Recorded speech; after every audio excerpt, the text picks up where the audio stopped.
From Commander, British Branch, Unit. To all staff. Ref 3/0038/ALS/MH.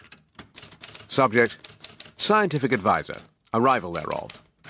Date, 24th of October. I am pleased to announce the forthcoming arrival of Elizabeth Shaw to Unit as our scientific advisor.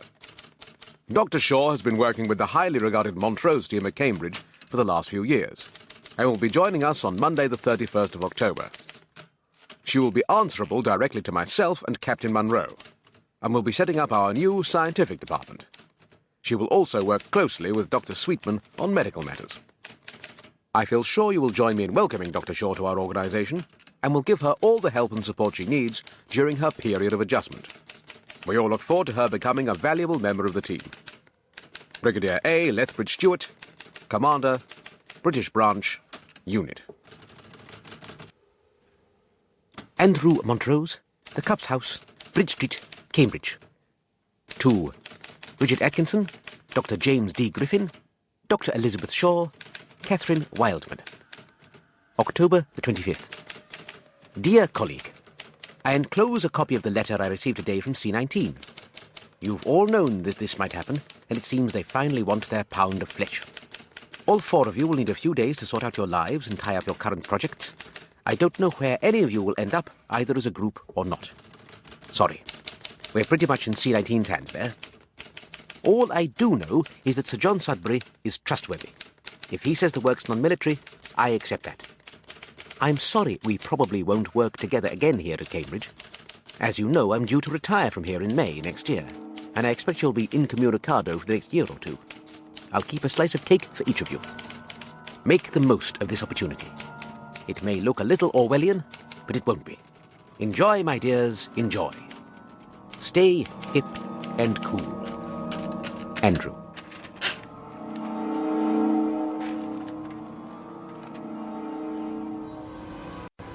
Episode 1.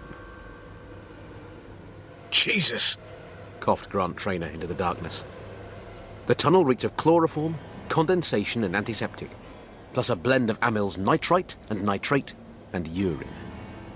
All combined together in a nauseous cocktail that represented something so horrible that he couldn't believe he was involved in it. Why was he there? How could he have sunk so low that he had ever accepted all this? Over the last 10 years or so, Traynor had not only accepted, but even taken part in events so abhorrent it had taken him until now to do something about it. At the time, it had just been part of the job. Now, he couldn't understand how he had ever participated in the operations without vomiting, or screaming, or raising a finger in protest. Well, that didn't matter, now that he'd finally realised what had to be done. He had decided to blow it all wide open, blow it totally apart. Once I'm finished, he grunted as he tripped over another lump in the tunnel floor. They'll never be able to show their faces in public again. The papers. All he needed to do was to reach a telephone and tell the papers about the place. In 3 hours, he guessed, they will be there, swarming all over the laboratories, offices, and best of all, the cavern. The cavern. That was a place he really wanted to see shut down. That was where all the horrors took place, where some of the most evil acts ever had been performed, allegedly in the name of science, research, and history. Yeah, right. Well, they'll be exposed soon. There was a noise in the dark. Where was it coming from? Behind him? In front? He had to strain to listen.